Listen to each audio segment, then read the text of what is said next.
Why spiritual women keep attracting narcissistic men like a magnet. Narcissistic men don't just stumble into the lives of spiritual women.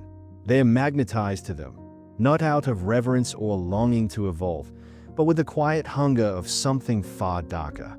Like moths drawn to a flame. It's not the beauty of a light that compels them. It's the desire to extinguish it. They aren't captivated because she's soft or gentle. They are haunted because her presence threatens everything they've built on illusion. Her light doesn't flatter their ego, it exposes it. A spiritual woman is not easily fooled. She cannot be bought with charm or deceived by appearances. She doesn't fall for words. She listens between them. She senses energy. She sees through the mask not with her eyes, but with the knowing in her bones. And that's what terrifies the narcissist. Her very essence is a danger to his facade. He doesn't come to her for love. He comes to silence the mirror she holds up to his face. Because she is powerful in a way he can never grasp, and power that cannot be controlled is his greatest threat.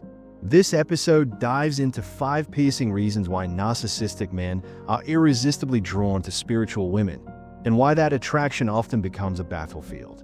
Now, before you say, "But I'm not spiritual and I was still abused," hold that thought. You might not label yourself as spiritual, but your soul may carry ancient wisdom. You may be deeply intuitive, connected in a way that doesn't need words. You may not have called it spiritual warfare, but that's exactly what it was. The kind of abuse you survived wasn't just psychological, it reached into your soul. And if you listen through to the end, you might finally see not only why they were drawn to you, but who you've always been beneath the pain. Reason 1. She tries to heal his darkness with her light. This is her instinct. She doesn't just see the man standing in front of her. She senses what's been buried underneath the silence, beneath the bravado, behind the mask. She picks up on the flicker of grief hiding in his eyes, even while he smiles. She hears the strain in his tone when he's pretending to be kind. And without hesitation, she begins to give. She offers her warmth, her empathy, her soul-deep presence.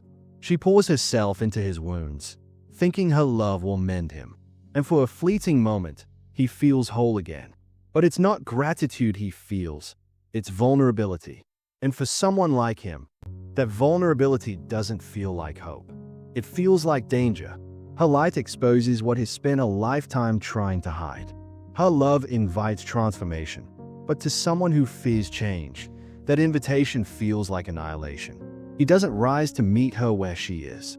He turns on her, not because she stopped loving him, but because she saw him too clearly.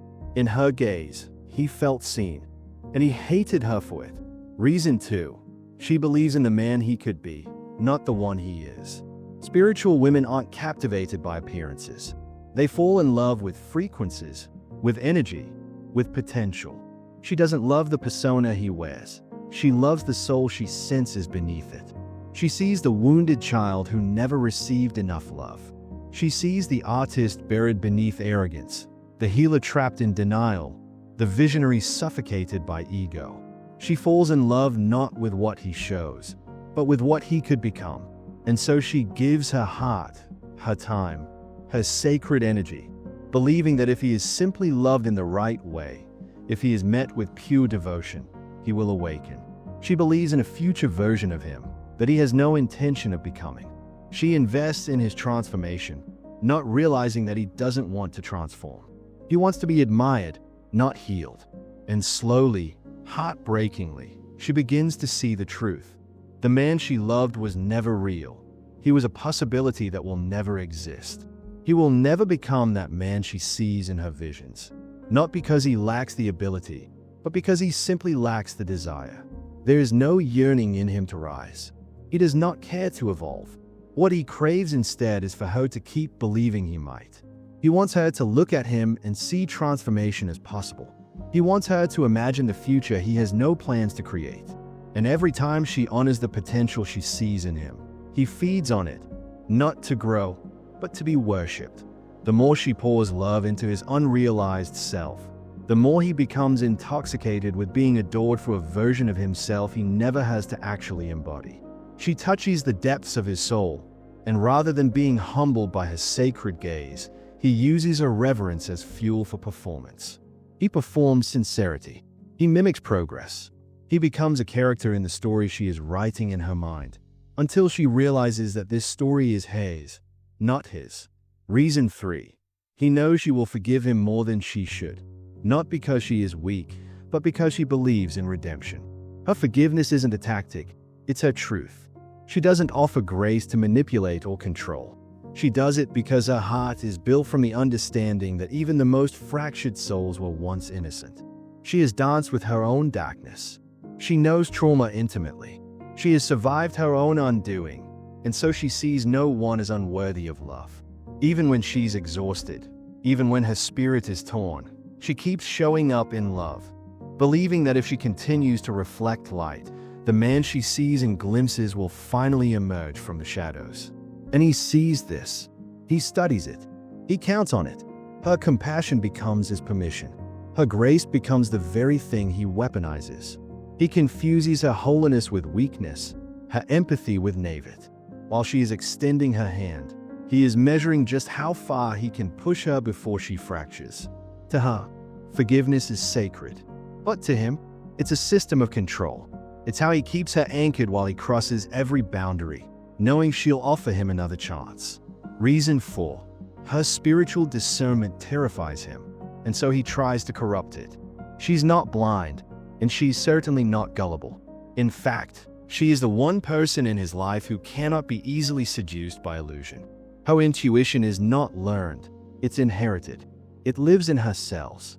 She can feel the discord between his words and his energy, even before he speaks. She senses the distortion in his intentions, even when his actions look polished. She knows when something is wrong long before there's any evidence. And that kind of knowing, it's dangerous to someone who survives by deception. He doesn't run from it. He tries to dominate it. Slowly, he begins to gaslight her. He doesn't silence her. He distorts her voice. He starts to question her instincts for her. He calls her paranoid when she names the unease she feels. He chuckles when she expresses concern. He subtly suggests that her vision is clouded, her energy is off, her perception unreliable. And eventually, she starts to believe him. Doubt creeps in, not because she's lost her intuition, but because it's been chipping away at it piece by piece. Once she starts questioning herself, he begins rewriting reality using her own spiritual language against her. He says things like, "You're projecting," or "That's just your shadow work talking," or "You're imagining things again." Before long, the very gift that once protected her, her discernment, becomes a source of inner confusion. And when that voice within her goes quiet, when she no longer trusts herself, she becomes easier to shape. And that's exactly what he wants. Reason 5. She lives by sacred principles, and he exploits them to avoid accountability. There's something immovable in a woman who lives in alignment with her soul. Her love is not for show. Her kindness is not strategic. Her values are not situational.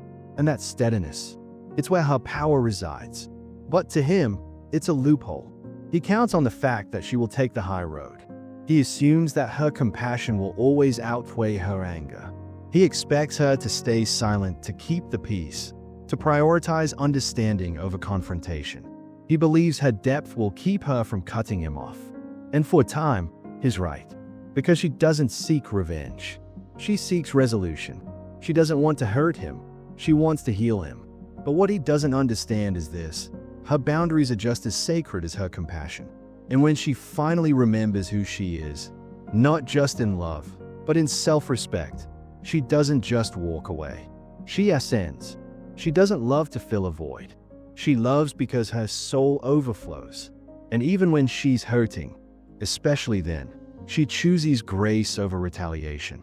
Her first instinct is not to strike back, but to stay grounded in her highest self. She doesn't throw daggers in rage or hunt for ways to cause him pain. She absorbs the storm, breathes through the fire, and holds back where others would shatter glass and scream into the night. And it is precisely in that restraint where he sees his opportunity. He recognizes that she won't expose him. She won't smear his name, drag him into the light, or retaliate the way others might. He banks on the fact that if he sheds enough tears, tells a heartbreaking tale laced with tragedy, or vanishes long enough to stir her ache for connection, she will once again open the door with tenderness instead of closure. He hides in the folds of her goodness, knowing that her spiritual integrity makes her slow to condemn and quick to forgive. He counts on her desire to be the bigger person, the healer, the one who refuses to retain darkness with more darkness. And this is the insidious part. He uses her holiness as a shield. The very traits that make her celestial, her mercy, her restraint, her compassion, are manipulated to protect him from the consequences he fully deserves. In twisting her light into a weapon of defense for his own shadow, he turns her divinity into his disguise. But here's the deeper truth. Beneath all of this was never just a toxic dynamic.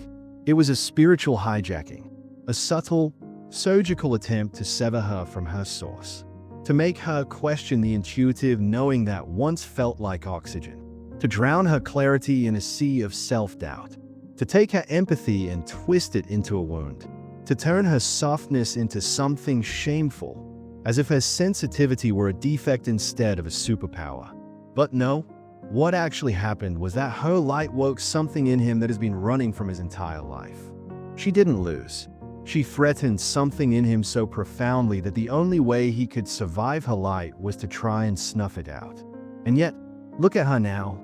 If you are still standing, still breathing, still choosing healing, still choosing to feel, still brave enough to listen to your truth, then your light was not destroyed. It was touched, yes. It was impacted, but it wasn't extinguished. It was refined, tempered by fire, strengthened by survival, sharpened into something even more radiant, more sovereign, more sacred. And now, that light carries wisdom. It doesn't just glow. It vibrates at a frequency that deception cannot endure. The next time something false comes knocking, it won't even be able to get close, not because you've hardened, but because your truth is no longer dimmed by confusion. This is your time. The time to rise into the most unapologetic version of who you've always been, before the world convinced you to tone it down. The time to remember your original essence, the self that never needed fixing, just reclaiming. So with that, I honor your journey, your heart, your fire. Thank you for being here. Thank you for staying with yourself. And until next time, keep shining, not in spite of what happened, but because of who it awakened in you.